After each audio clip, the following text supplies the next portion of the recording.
लोग जुड़ेंगे यार, जब मैं उनके लिए बात करता हूँ, उनके साथ जुड़ा हूँ, उनसे प्यार करते हैं, वो चाहते हैं मैं राजनीति में आऊँ, तो जुड़े हैं। वही पुराने केस है, घिसे बैठे, जब भी उनको लगता है कि डायग्नोस करना है मेन इश्यू से या जो भी है, तब मेरे को बुलाया जाता है। कोई ऐसी बात नहीं। जब मैं लोगों के हित में बोलता हूँ, जब भी मैं माइनॉरिटीज के लिए बोलता हूँ, जब भी मैं जो सरकार चल रही है उनकी नाकामियों में बोलूंगा मैं सोच भी रहा हूँ राजनीति में आने के लिए, तो ये लोग दुरुपयोग करेंगे एजेंसियों का।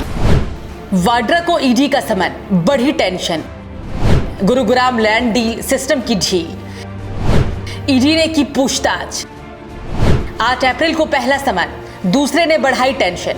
क्या रॉबर्ट वाड्रा साहब की गिरफ्तारी होने वाली है? क्या रॉबर्ट वाड्रा साहब ने घोटाला किया है? क्या गुरुग्राम लैंड डील में वाड्रा का हाथ है? ये वो सवाल है आज जो बने हुए हैं, और ये सवाल इसलिए भी लाजमी हो जाता है क्योंकि घोटाला बड़े स्तर पर हुआ था। ऐसे में कार्रवाई होना लाजमी भी है, और पहला नंबर है रॉबर्ट वाड्रा साहब का। दरअसल आपको बता दें कि रॉबर्ट वाड्रा को ईडी ने समन भेजा, सवाल दागे गए, पूछताछ की गई। रॉबर्ट वाड्रा को भेजा गया ये दूसरा समन था। रॉबर्ट वाड्रा को हरियाणा भूमि सौदा मामले में पूछताछ के लिए बुलाया गया।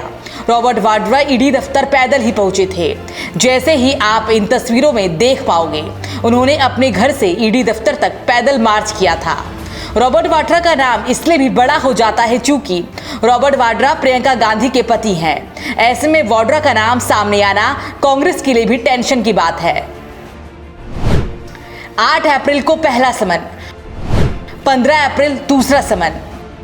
वाड्रा साहब को पहले समन भेजा गया तो फिर वो पेश नहीं होते हैं, लेकिन फिर ईडी ने दोबारा वाड्रा साहब को समन भेजा और फिर वाड्रा साहब आज ईडी के सामने पेश होते हैं। इस दौरान उन्होंने कई बातों का भी जिक्र किया। की इच्छा थी कि मैं पैदल जाऊं और लोगों के साथ रहूं, और लोग चलना चाह रहे थे मेरे साथ, उनको रोक दिया गया, और मैं ठीक हूं, मैं सहमत हूं। जब भी मैं माइनॉरिटीज के लिए बोलता हूं, जब भी मैं जो सरकार चल रही है उनकी नाकामियों में बोलूंगा मैं सोच भी रहा हूं राजनीति में आने के लिए, तो ये लोग दुरुपयोग करेंगे एजेंसियों का, इस्तेमाल करेंगे। केस में कुछ है ही नहीं यार, 20 साल थोड़ी ना लगेंगे कुछ जुड़ने के लिए। 15 बारी गया हूँ, 10 बारी बैठा हूँ और 10 घंटे बैठा हूँ और 23,000 डॉक्यूमेंट दिए हैं। फिर से एक हफ्ते में बोलते हैं सारे 23,000 डॉक्यूमेंट दोबारा दो, ऐसे थोड़ा ना चलता है यार। क्या बोले वाड्रा?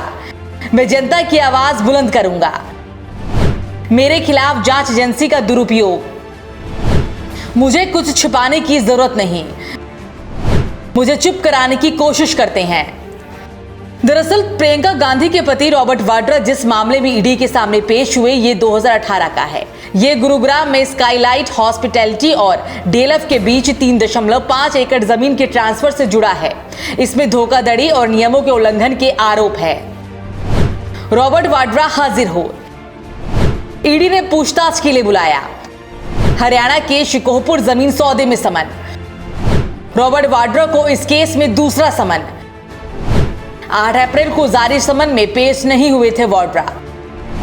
रॉबर्ट वाड्रा पर मनी लॉन्ड्रिंग का आरोप।